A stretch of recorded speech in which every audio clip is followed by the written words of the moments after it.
Hi creatives, I'm Rita Bearcat and today is day 4 of our 30 days of art journaling challenges.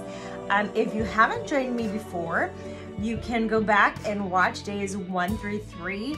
And today we're going to talk about textures, and so we're going to do textures in our art journaling challenge.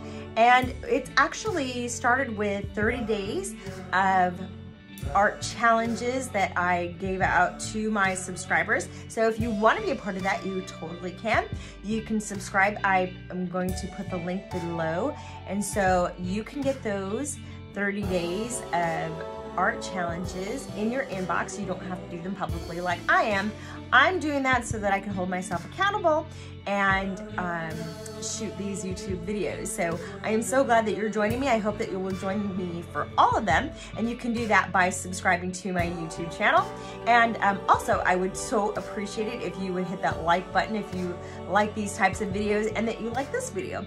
And so I'm so thankful that you are here, and let's get started. So on this page, I had previously done her little head. That's actually one of my Art Foamy stamps that I have in the shop. And sometimes you do a page and you start it, but you kind of just don't have a feel for where you're going to go with it. So I had done it, and I decided that this time, I had an idea where I wanted to go with it. So I had these letters. And if you ever use these little chunky letters, sometimes they stick well and sometimes they don't. And so when I want to use them in my art journal, I do go ahead and use gel medium with them or some type of glue, because I know that they're not going to always stay.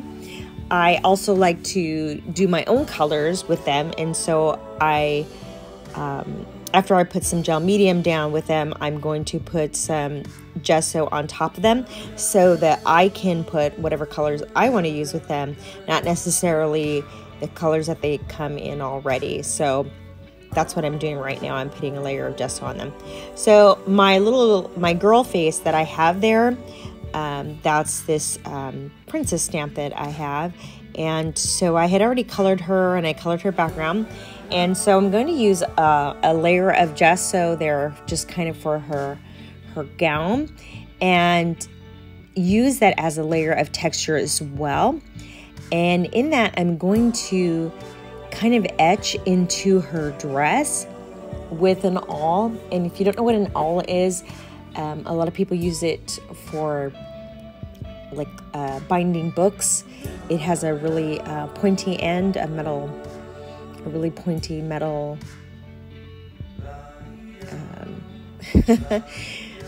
end to it, so it's super sharp on the end and you can stick it through things. I find it pretty handy.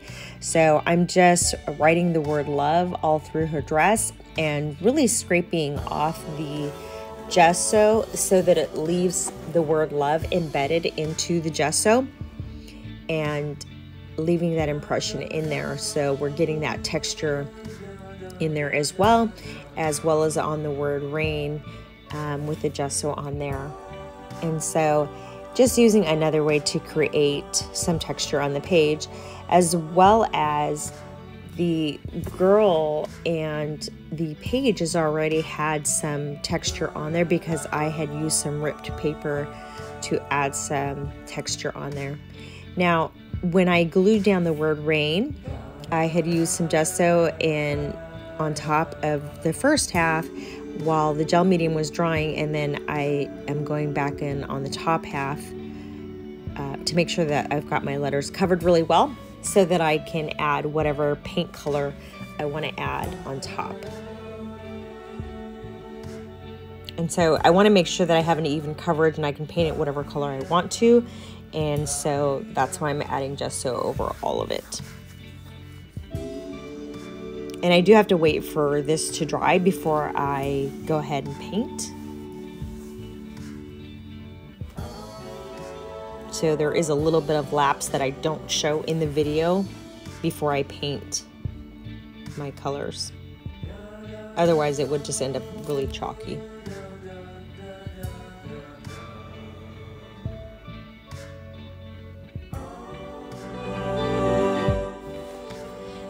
So something to consider when you're doing this type of thing is that I didn't mention is that when I was using that gesso and a paintbrush, is I do keep a separate paintbrush just for that. I don't use an expensive paintbrush.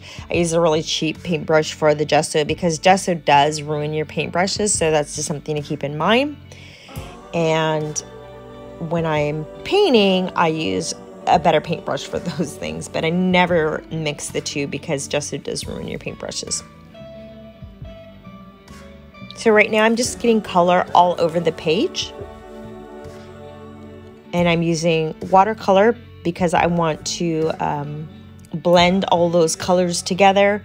And then once I have color all over the page, I'm just taking a little bit of water and misting it all over so that I can blend all of those colors together by getting that molted effect. And I love doing that. It just has a way of bringing it all together, and it has a really pretty effect on the page.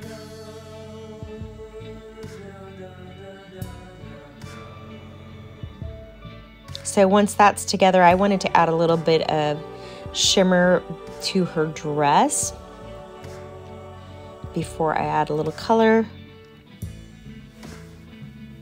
So I'm using a Winkostella marker on top just a little bit, just so that I can get a little bit of shimmer. And I know that's hard to see in the video, but it is there in person. And then I'm going to go back over with a Tombow marker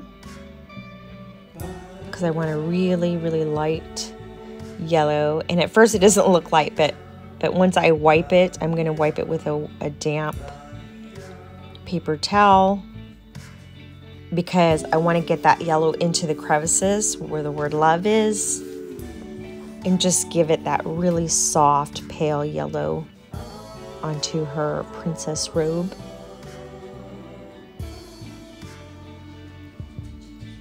And so giving that soft look.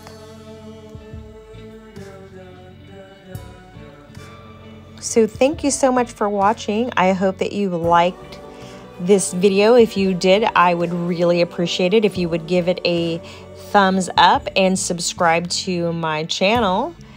This has been a really fun texture challenge for us, and I hope that you will join us with these art challenges. I'm leaving the link below for you, and I will see you in the next video.